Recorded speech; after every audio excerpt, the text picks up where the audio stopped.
The Lafayette County Board of Supervisors took the next step in building a proposed asphalt plant in the county tonight.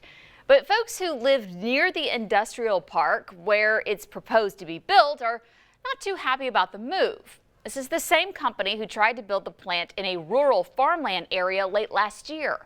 Wayne Herford was inside the boardroom today and tells us what happened in that meeting. Board of Supervisors met to discuss or to accept a very important measure that would allow for an asphalt plant to be built here in the county. As you can see behind me, there were residents galore inside. Some of them were not very happy. Okay, everybody's got to go out, please. If you're standing up, not sitting in a chair, you have to be out in the hallway. It became very clear that residents opposed to the proposed asphalt plant would not be allowed to speak in this meeting as board members asked the sheriff to remove the ones left standing in the standing room only crowd.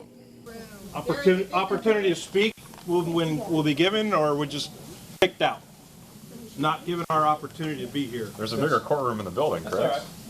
There was in fact a bigger courtroom, but the board president told me later that this was not a public hearing but a site plan approval.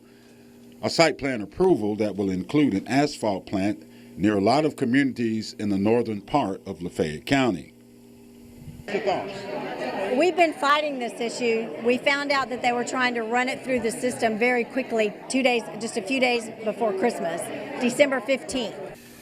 Board President Brent Larson told me by phone that in fact there was a hearing on December 15th, 2025 on a lease approval on the Magnolia Materials asphalt plant. Board members approved that measure and people were allowed to speak then. This meeting, he said, was about accepting or rejecting a site plan for the company in the industrial park put forth by a planning committee, a meeting that board members generally don't allow public comment, he said. At any rate, the board voted in this meeting to approve that site plan at the Max D. Hip Industrial Park near the homes, much to the disliking of the residents here. The contaminants, which are 5 heavy metals and bitumen that comes from this plant, will run off through a creek by 2 schools, a city park, and into Sardis Lake. Board members say that there are still more regulatory hurdles to jump over before the asphalt plant is approved by the state. Meanwhile, the residents plan to keep fighting. It's hazardous. It's awful. Now that the site plan has been approved by the board, we'll have to wait and see what the state has to say moving forward. In Oxford, Wayne Herford, WTVA 9 News.